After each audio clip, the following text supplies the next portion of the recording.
Dr. Sue Varma is a psychiatrist at NYU Langone Medical Center. Are we hardwired differently?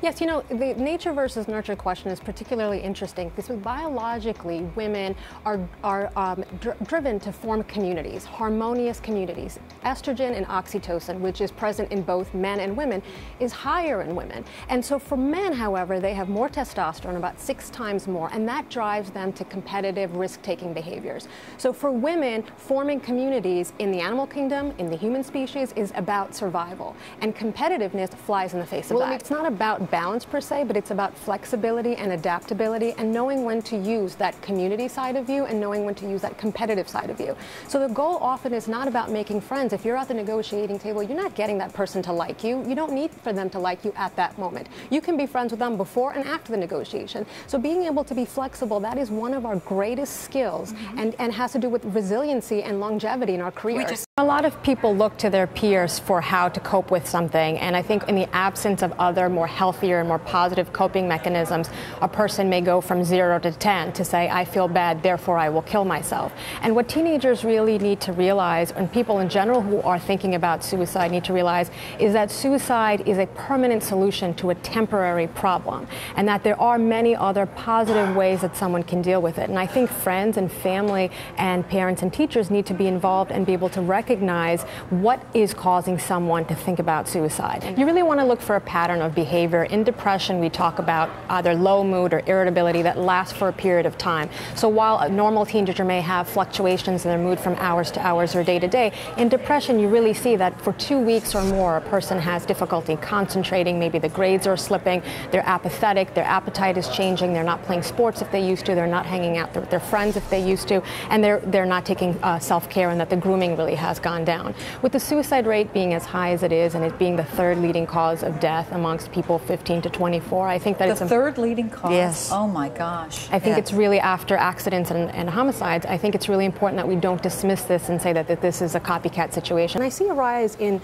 bullying because of cyberbullying, that social media has its impact, creating permanent and public and lasting humiliation. So a lot of what parents need to do is to be able to A, monitor what's involved, and B, bolster that self-esteem and confidence. A lot of times you see kids that are vulnerable to bullying may have a history of anxiety or depression, or may develop self-esteem issues or confidence problems or academic problems as a result of the bullying, but then that also makes them more susceptible for continued bullying. Parents play the most crucial role in teaching their children empathy, and it's a skill that's going to last with you for life. It's part of emotional intelligence.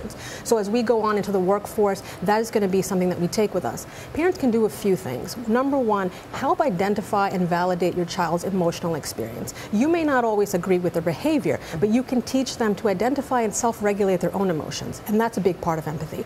Another thing is to teach them to walk a mile in somebody else's shoes. Help them find common ground with other people. Use the kitchen table to talk about how would that make you feel. Try to find out what's going on in school. Talk to them about feelings. Talking to them about feelings and showing them physical affection. That's really key, not only sort of on an emotional level, but on a neurobiological level.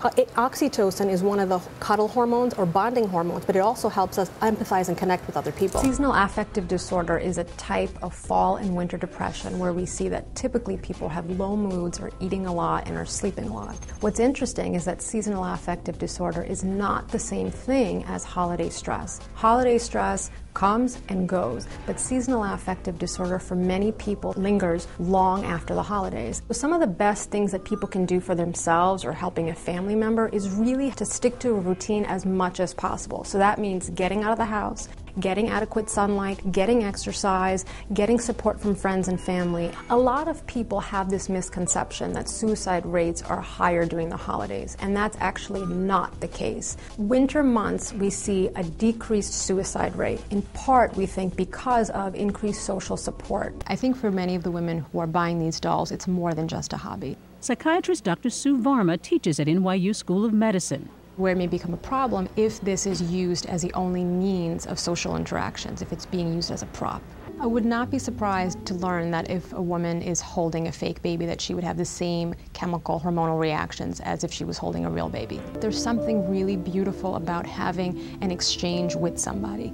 Not only being able to give, but to be able to get back. My concern would be that, is this person missing out on relationships that are two ways as a result of having these dolls. I want to caution people to be able to separate what is known as overeating, that everybody might do once in a while at an all-you-can-eat buffet, Sure. versus a disorder. And when we talk about binge eating disorder, we're talking about certain hallmark behaviors such as losing control over the eating, compulsive eating, feelings of shame and guilt. So a lot of people are saying, oh my God, the DSM-5 is going to give everybody a disorder, and I want to caution that because in psychiatry, when we call something a disorder, there has to be significant distress as a result of the behavior, as well as significant impairment in social life and work life. What's interesting is that it used to be a choice. Do I want a PhD or do I want a husband? And actually many women used to go to college to find a husband.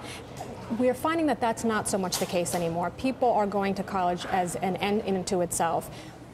The median age of marriage is 28. So the new generation is realizing that their moms were able to do both, and to do both successfully. Not easily, but successfully. We're also finding that there is economic incentive, just as you said, for men to want to marry, because more and more we find that there's a dual income family is needed to support the household. So there's even more of a reason for men to want to do this. And in fact, 1/3 of working women actually make more than their husbands. Dr. Sudipta Varma, who's treated other kidnapping survivors, says making the video itself was probably therapeutic. Being able to retell the story says that I'm a survivor, I'm still here. And it's also sending the message not only to the public, but to the perpetrator to say that you didn't damage me, you didn't ruin my spirit, I'm still alive. So there was a law in Florida that was passed that was recently reversed about physicians not being able to ask about gun safety in the home. And that makes it very challenging. As a psychiatrist, we're allowed to ask about it in terms of suicidality or homicidality. But if physicians are looking at the fact that 1 in 25 pediatric trauma cases are coming in because of gunshot wounds, and they can't ask about that, and that's part of our hat that we play is about safety in the home, whether it be related to guns or food or asbestos or child abuse. When we see somebody who's 2 feet marrying someone who's 6 feet, we look at that as highly unusual and even taboo, because in our society we expect partners to be matched on every level,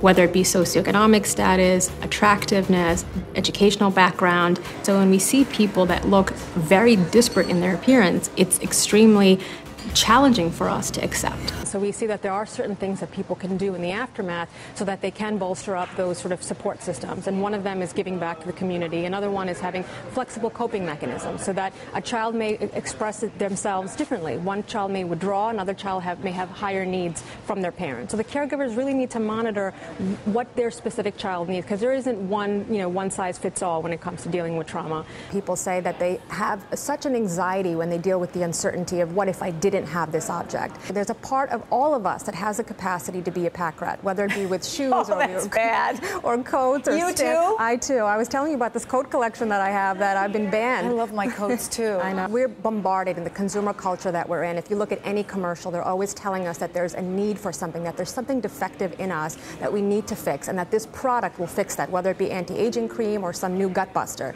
I think one of the biggest things that people have to realize is that the product only will do so much. What's the underlying need? Is there some sense of incompletion in your life? Is there a desire to connect with other people? Where are the friends and family that are supposed to be boosting your self-esteem as opposed to some new diet medication or some new exercise medication?